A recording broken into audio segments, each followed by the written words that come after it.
Hello, I'm Brian Tracy, and today I want to give you some tips on how to be more effective in 2018. It represents an exciting time. For many people, it feels like a fresh start, a brand new year full of brand new possibilities. If you're in need of a fresh start this new year, I invite you to make the most of 2018 by following these 7 tips to be more effective in the new year. First, set your goals. Before you can achieve your goals, you first have to set them. These goals should be more than the typical New Year's resolutions that are all but forgotten by the time February rolls around. They should be serious commitments that you follow through on for the duration of 2018. The specific goals you set is entirely up to you.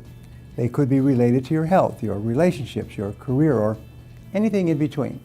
The important part is that you choose goals that mean something to you and then follow through to make those goals a reality. Second, remember that you are never stuck. Far too many people remain in negative situations because they feel as if they are stuck there with no opportunity for escape. The reality is, though, that you are the captain of your life. Where you are and who you have there with you is entirely up to you. It's your choice. Rather than remaining in a negative situation because you feel stuck, take control of your life in 2018 and start moving towards whatever it is that brings you happiness and fulfillment. Third, discipline yourself. You can never underestimate the potential of an individual who is self-disciplined. Your goals, the challenges you face, and the tasks that you need to do can all be overcome so long as you have enough discipline. In 2018, try adopting an attitude of determination and discipline.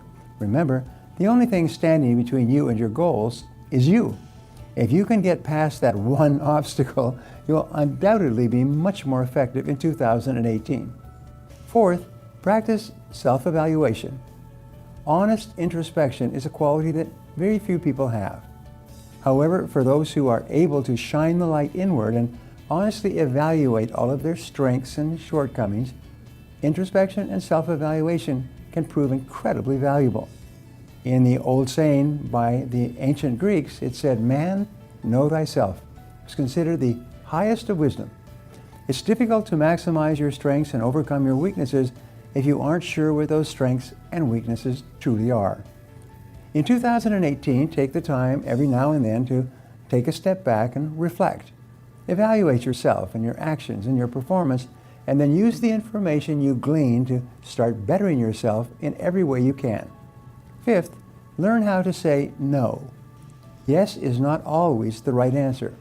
There is such a thing as stretching ourselves too thin, and people are far too often guilty of agreeing to more than they can actually handle. You'll only be effective if you learn how to dedicate your focus to your most important goals and tasks. Not everything is going to be a valuable or even enjoyable use of your time, and it's often necessary to turn down less important opportunities in order to free up time and room for the opportunities that mean the most to you. Sixth, delegate. Just like not every task requires a yes, not every task requires your personal attention. In fact, it's quite possible that the people around you will have strengths and skills that make them more capable of tackling a specific task. The best leaders know how to spot these strengths in other people and delegate tasks in the most effective way possible. Of course, not everyone is in a position where they are able to delegate tasks. If you are, though, take advantage of the strengths of the people around you and learn how to delegate in 2018. Always ask, does this need to be done? Does this need to be done now? Does this need to be done by me? And if the answer is no, the rule is, if it's not necessary to do it yourself, it is necessary not to do it yourself. Seventh, declutter your life. Clutter can come in multiple forms, and none of them are helpful. You may have physical clutter in your workspace that makes it more difficult for you to efficiently get a job done. Or you may have emotional clutter that holds you back from enjoying your life and achieving your goals. Whatever clutter is in your life, make 2018 the year that you clean house and start with a clean, clutter-free slate. By the way, there's a book I want to recommend for you as a Christmas gift, and it's called The Magic of Tidying Up by Marie Curie, a Japanese writer, one of the most popular books in the world. And it just shows you how to simplify and unclutter your entire environment. It's literally a life-changing book. So before we wrap up, I'd like to leave you with a thought to share with your friends and followers. The simple act of writing down a goal and making a written plan for its accomplishment moves you into the top 3%. Now, I'd love to hear from you, so my question today is, what tips do you plan on implementing for a better 2018? Leave a comment below, and I'll be sure to follow up with you. Thanks for watching, and remember, if you want to change your future, take action, and take action now. If you enjoyed this video and feel it was valuable in teaching you about having a productive 2018, subscribe to my channel, like this video, and share this video with your friends. Don't forget to click the button on the screen for a free gift. Thanks again for watching. Do you know the one key to becoming a great conversationalist? The key is to pause before replying. A short pause of 3 to 5 seconds after a person stops talking is a very classy thing to do in a conversation. When you pause, you accomplish 3 goals simultaneously. First, you avoid running the risk of interrupting if the other person is just catching his or her breath before continuing. The second benefit is that you show the other person that you are giving careful consideration to his or her words by not jumping in with your own comments at the earliest opportunity. The third benefit of pausing in conversation is that you will actually hear the other person better. His or her words will soak into a deeper level of your mind, and you will understand what he or she is really saying with greater clarity. By pausing, you mark yourself as a brilliant conversationalist. Another way to become a great conversationalist is to question for clarification. Never assume that you understand what the other person is saying or trying to say. Instead, if you have any doubt at all, ask, "How do you mean?" Or, "How do you mean exactly?" And then just pause and wait. This is the most powerful question I've ever learned for guiding and controlling a conversation. It's almost impossible not to answer this question. When you ask, "How do you mean?" the other person cannot stop himself or herself from answering more extensively. You can then follow up with other open-ended questions and keep the conversation rolling along. The third way to become a great conversationalist is for you to paraphrase the speaker's words in your own words. So after you've nodded and smiled, you can then say, "Well, let me see if I got this right," or "Let me see if I understand you exactly. What you're saying is this," and then you repeat it back in your own words. By paraphrasing the speaker's words, you demonstrate in no uncertain terms that you are genuinely paying attention and making every effort to understand his or her thoughts or feelings. And the wonderful thing is, when you practice effective listening, other people will begin to find you fascinating. They will want to be around you.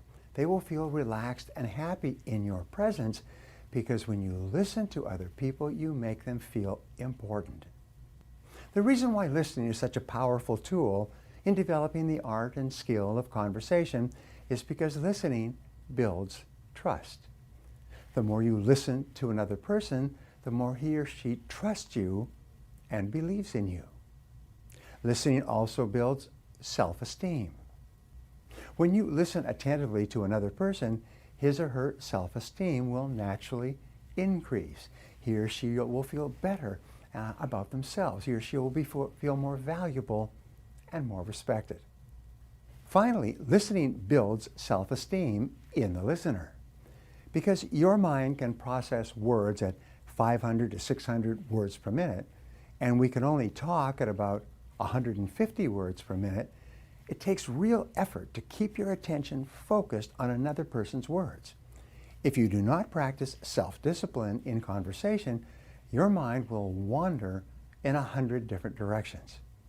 The more you work at paying close attention to what the other person is saying, the more self-disciplined you will become. In other words, by learning to listen well, you actually develop your own character and your own personality.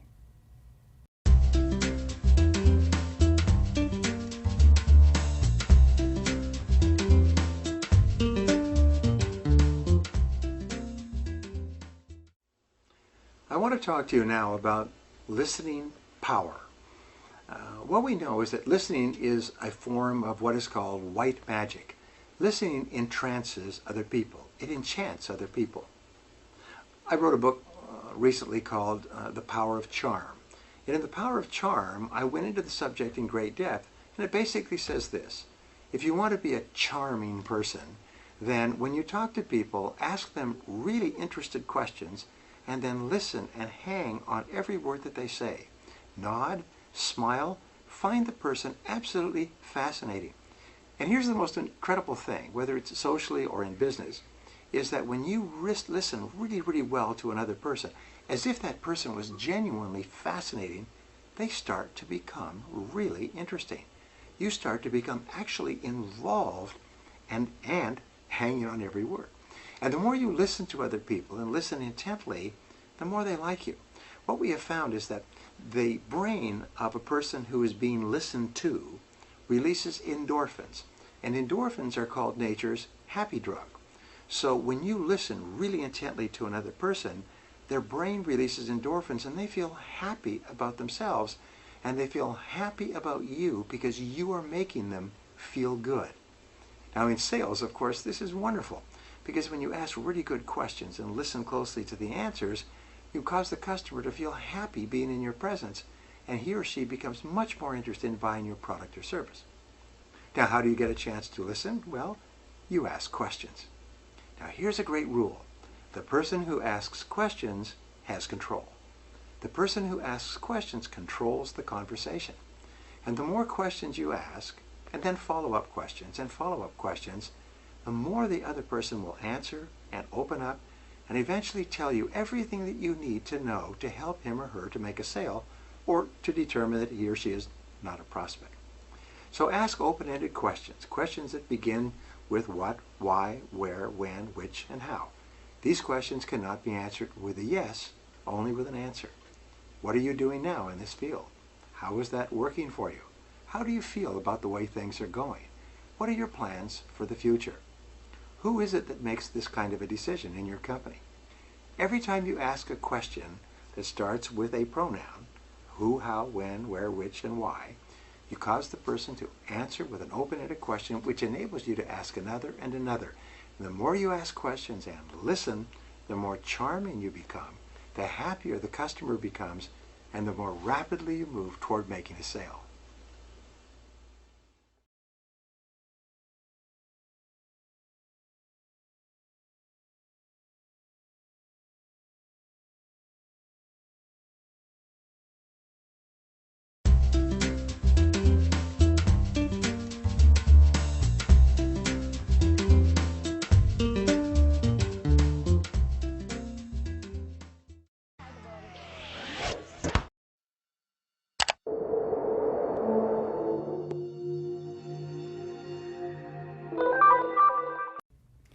The most important quality for success in sales or entrepreneurship and in life is the quality of optimism. So how optimistic are you in your life? Do you often expect the best or the worst to happen to you? This determines your attitude and everything that happens. You see, optimists have an unrealistic expectation of success. As a result, they're willing to try far more things without becoming discouraged. In addition, because of their unrealistically positive attitude, they're willing to persist much longer than the average person. Optimism is a wonderful quality as long as you have it under control. In order to be successful in business and in any activity where your money is involved, you must temper your optimism with negativism. You must be enthusiastic about the positive upside of the investment, but you must be skeptical and critical and suspicious and demanding about all the different ways that your money can be lost. Seek out and listen carefully to people who are negative towards your idea.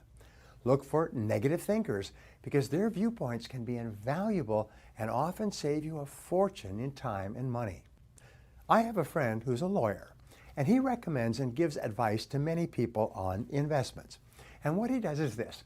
When someone comes in and they want to make an investment that he's unsure about, he says, all right, I want you to come to my office and I want you to sit behind my desk. And then I'm going to come in and I'm going to present this investment to you, and I want you to critique this investment as if you were me. And he says that when his clients begin critiquing the investments that they're thinking about getting into, when they begin becoming negative thinkers about the investments, he says they're astonished at how bad the investments really are in many cases.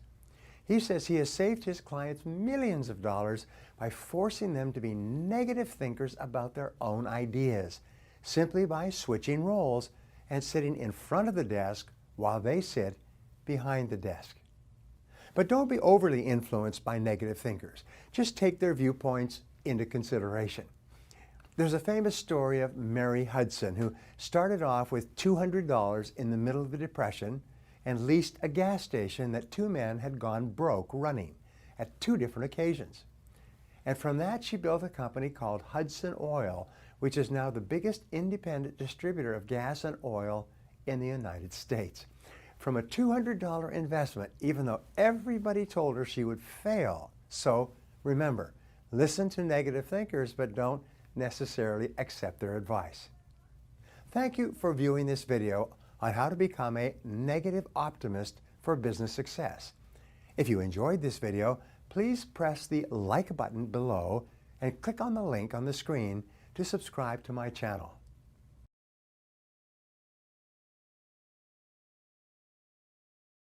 Decide exactly what you want and resolve to persist no matter what happens until you achieve. I want to share with you the 5 primary ways that fortunes are made. The first is become an entrepreneur. The number 1 road to riches at the head of the list is entrepreneurship, starting and building a successful business. Entrepreneurship includes every kind of business from farming and trucking to real estate and computers. In fact, 75% of self-made millionaires in the United States, going back 200 years, come from self-owned businesses.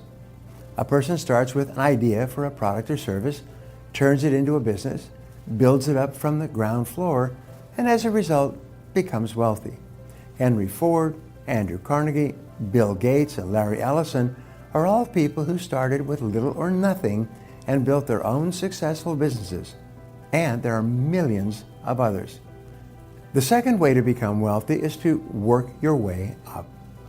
Another way to become rich is as a highly paid executive of a successful company, or as an employee of a company that awards stock options that become valuable. 10% of self-made millionaires in the U.S.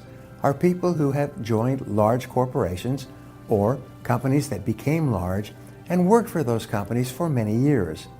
They usually worked hard, were promoted and paid well, earned stock options, bonuses, and profit sharing, and as a result of holding on to that money, they became millionaires and even multimillionaires. This isn't only counting those people that started in high-ranked positions, by the way. It is true for employees that started as secretaries and programmers who received valuable stock options early on in their career and then became very wealthy after exercising them later on. The third way to become wealthy is to become a professional. A major source of self-made millionaires consists of professional people. This includes doctors, dentists, lawyers, architects, engineers, and others with advanced degrees who can charge high fees for their services.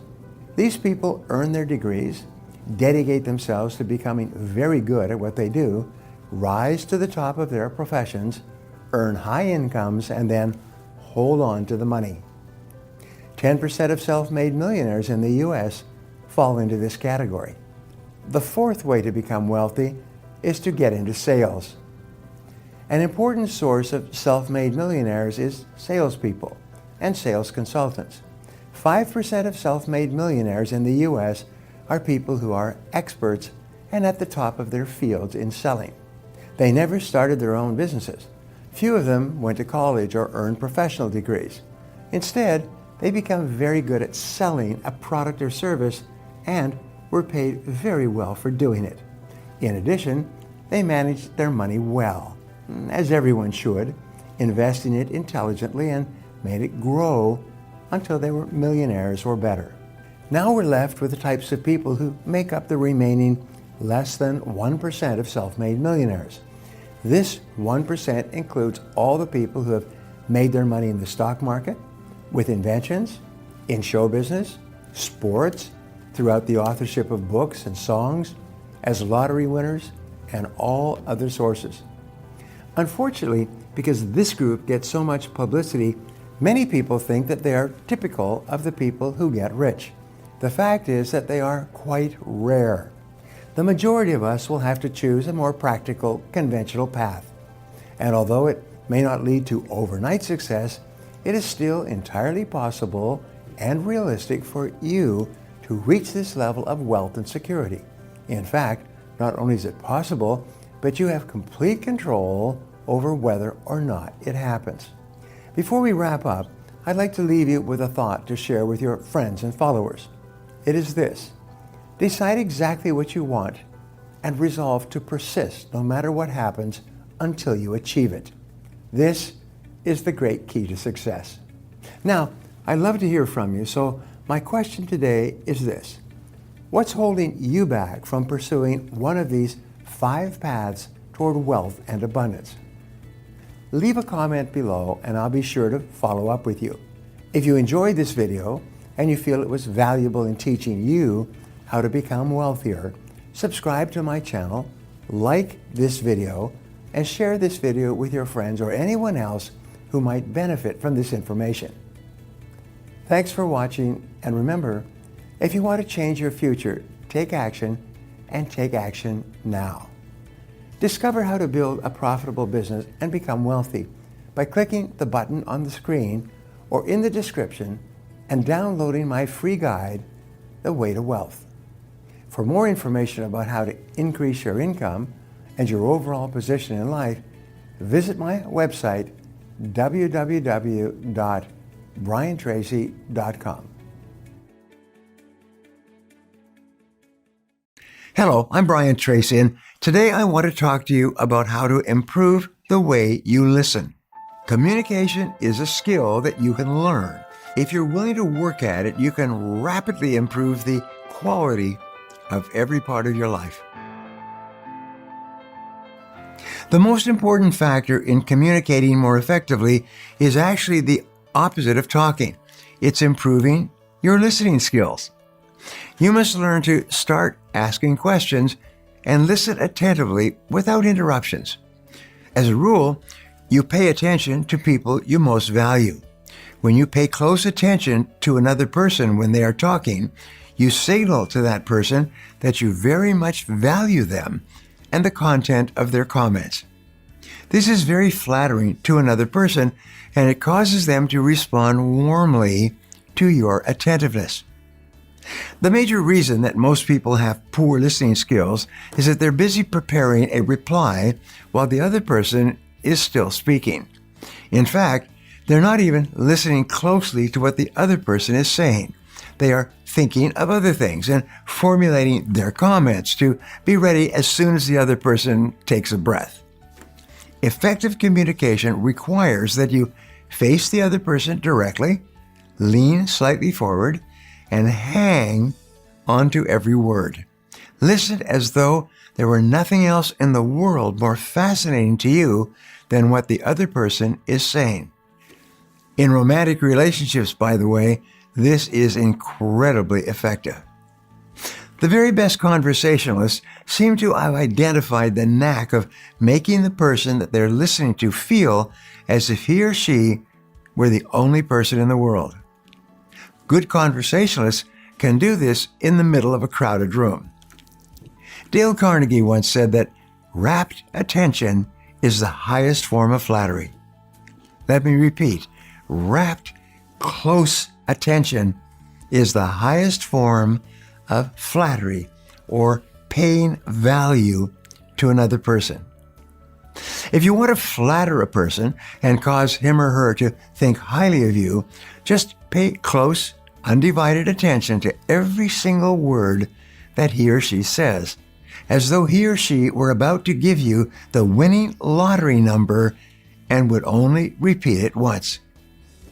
You'll be amazed at how much more conversational a person becomes and how much happier they are with you when you show them that you have effective communication and listening skills because you listen so well. In addition to listening without interrupting, you should also nod and smile and agree with what the other person is saying. Be active rather than passive. Indicate that you're totally engaged in the conversation. Make eye contact as the other person talks. Relax your body, and if you are standing, allow your weight to roll forward onto the balls of your feet. Only you will know that you have shifted your weight like this, but the overall impression you will give the speaker is that your whole energy is now forward and focused on what he or she is saying. How do you get this opportunity to listen so well? Simple. Start asking questions that are good and pointed, and keep asking questions one after the other. When communicating, there are 3 powerful questions you can use to control any conversation, to open up the other person, and to get the other person talking extensively about himself or herself. The first question when you meet a new person is, what sort of work do you do? By asking questions that are easy and general and that do not demand information on the person's current job or position, it gives the individual the choice of answering you briefly or in depth. Remember, people are fascinated by their own work that takes up so many hours of their lives, and when you ask the question, they love to tell you about something that is central to their existence. Your second question, to follow the first, is, how did you get into that line of work anyway? Start asking questions as though you are absolutely fascinated by the choices that he or she made to get into that particular field. I sometimes joke that most people feel that their personal career paths are among the most fascinating stories ever told on earth. When you start asking questions about how they got into their current line of work, they will usually be very pleased to tell you about the various twists and turns of their lives and career and the factors that lead ultimately to them doing the job that they are doing at the current time. The third question you can ask when the other person hesitates or slows down to check to see if you are really interested or if you're just making conversation is this: and then what did you do? This third question can be used to keep almost any conversation going indefinitely, like keeping plates spinning. You can ask, how did you happen to move to this city? Or, how did you happen to go to work for that company? Or, how did you happen to choose this sport or activity? People will be more than willing to answer these questions for you, and when they slow down for any reason, you smile pleasantly, lean forward a little bit and ask, and then what did you do? You will be amazed at the responses. Try these tips to make any person you're talking to feel more important and improve your communication and listening skills at the same time. One key point is that when you ask a question, the only way that the other person knows that you care about the answer is if you pause and you leave a silence so the other person can fill the silence with their answer. Many people think that they're becoming good communicators by asking lots of questions, but they don't leave any time for the other person to respond. When you leave time for the other person to respond, lean forward and watch the person's mouth while they speak, they will know and feel that you really care about the answer to the question. Now, I love to hear from you, so my question today is, what have you tried that's helped you to become a better listener? Leave a comment below and I'll be sure to follow up with you. Thanks for watching, and remember, if you want to change your future, take action, and take action now. If you enjoyed this video and feel that it was valuable in teaching you about communication skills, subscribe to my channel, like this video, and share this video with your friends. Don't forget to click the button on the screen for a free gift. Thanks again for watching. The greatest human goal is peace of mind, and the greatest obstacle to peace of mind is anger and blame aimed at other people. In order to eliminate anger and blame, you have to learn to forgive. And there are 4 people that you need to forgive if you're really serious about changing your life and learning how to live in the present. The first people you have to forgive are your parents, living or dead. You must absolutely forgive them for every mistake they ever made in bringing you up. At the very least, you should be grateful to them for giving you life. They got you here. If you're happy to be alive, you can forgive them for everything else. Never complain about them again. Many of my seminar participants have phoned or visited their parents after the seminar and told them that they forgive them for everything and for every mistake they ever made bringing them up. Often this simple act of courage and character on your part has had the profound effect on their relationship with their mother or father. From that day onward, they become good friends with their parents, which then lasted for the rest of their lives together. On the other hand, by not forgiving your parents, you remain forever a child. You block your own chance to grow up and become a fully functioning adult. You continue to see yourself as a victim of your parents, a victim of your childhood. And even worse, you keep your negative feelings of inferiority and anger alive inside yourself. If your parents die without your having forgiven them, it can bother you for the rest of your life. The second persons you must forgive are the people from your marriages or relationships that didn't work out. These intimate relationships can be so intense and so threatening to your feelings of self-esteem and self-worth that you can become angry and unforgiving toward these people for years. But remember, you were at least partially responsible for the relationships in your life that didn't work out. Have the personal strength and integrity to say those magic words, "I am responsible." And then think of ways that you were responsible for the relationship rather than thinking of reasons why the other person is to blame. Forgive the other person and let him or her go. Say these words, "I forgive him or her for everything, and I wish him or her well."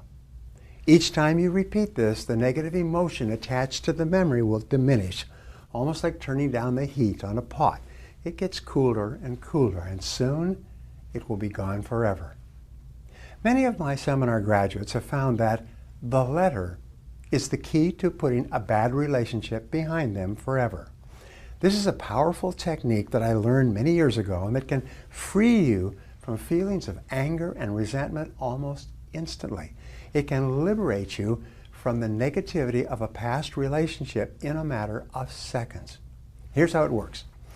What you do is you sit down and you write the other person a letter of forgiveness. This letter consists of 3 parts. First you say, "I forgive you for everything you ever did that hurt me." Second, you write out a description or list of every single thing that you're still angry about. Some people write several pages in this part, what you did, what you said, what you didn't do, and so on. They get it all on paper. And third, you end the letter with these words, "I wish you well." You then take the letter to the mailbox and drop it in. Or if you're using email, and I prefer to do it on paper, if you're using email, press send. At that moment, you'll feel a huge sense of relief and you'll be free at last. By the way, don't worry about how the other person might react. This is not your concern. Your goal is to free yourself. It's to regain your peace of mind and to get on with the wonderful life that lies ahead of you. Now, the third person you must forgive is everyone else in your life who has ever hurt you in any way. Let them go. Forgive every boss, every business partner, friend or crook or betrayer who has ever caused you grief of any kind. Clean the slate and forgive and forget. Wipe away each of their names and wipe the images off by just saying, whenever you think of them, I forgive him or her for everything and I wish them well. I forgive them for everything and I wish them well. You just repeat this statement every time you think of the other person or situation until the negative emotions actually disappear. It's the most amazing darn thing. Again, when you start to say it initially, when you think of the other person and they make you mad, you won't see much of a reaction. But as you keep saying it, I forgive them and wish them well. I forgive them and wish them well. Your temperature goes down and down and down, and like a fire with no fuel, it finally goes cold, and all the emotion is gone. The fourth and final person you have to forgive is yourself. You must absolutely forgive yourself for every silly, senseless, wicked, brainless, thoughtless, or cruel thing that you've ever done or said. Stop carrying these past mistakes around with you. That was then, and this is now. Think of it this way. When you did those things in the past that you still feel badly about, you were not the person that you are today. At that time, you were a different person. You were younger and less experienced. You were not your true self as you are today. You were an immature version of the person that you have become with experience. So stop beating yourself up for something that occurred in the past, something that a different person did, not you, and something that you cannot change. Just say the words, I forgive myself for every mistake I ever made. I am a thoroughly good person, and I'm going to have a wonderful future. Even better, you can add the words, I love myself unconditionally. When you love yourself unconditionally, you let yourself go. Now, whenever you think of that past event or situation or person that you hurt or did something untoward to, just repeat, I forgive myself completely. And then get on with your life. Focus on the future rather than the past, and don't look back.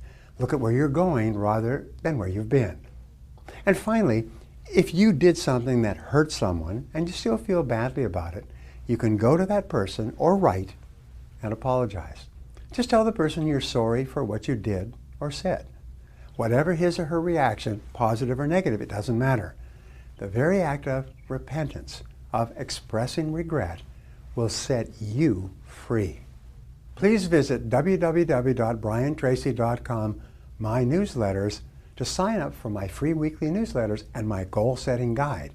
That goal-setting guide, by the way, is neat. You can use it to plan the next year of your life. If you're like me and everybody else, you want to be as successful as you possibly can in life. But with all of the turbulence and change and competition today, what do you do to give your life an anchor or a keel? Well, 1 hour each day makes the difference, and that's what I want to talk about now. You see, you've gone as far as you can with what you now know. Any progress you make from this moment onward, any increase in your income or improvement in your life from this moment onward will require that you learn and practice something new and different. One quality of leaders and high achievers in every area seems to be a commitment to ongoing personal and professional development. When I discovered ongoing personal development and professional development in my 20s, I thought I'd died and gone to heaven. It was just the most wonderful thing, and everybody who stumbles into it transforms their lives. People committed to personal development look upon themselves as self-made people, as works in progress. They sometimes look upon themselves as a do-it-to-yourself project. They never become complacent or satisfied. They're always striving toward ever greater heights of knowledge and understanding. They're hungry, they're ambitious, they're eager to learn new stuff. Earl Nightingale said many years ago that 1 hour per day of study in your chosen field was all that it really takes. 1 hour per day of study will put you at the top of your field within 3 years.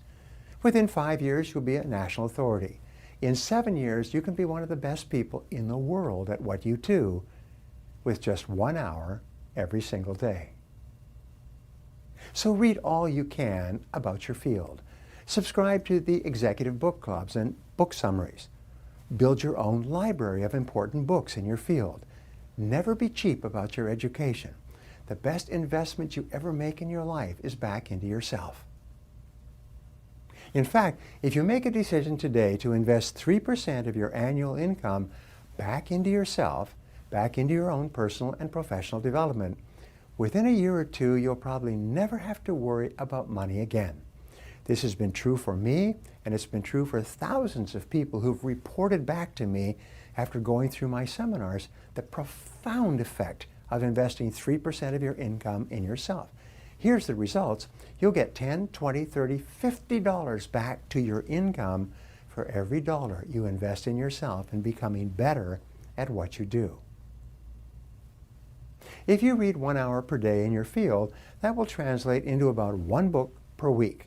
1 book per week translates into about 50 books per year.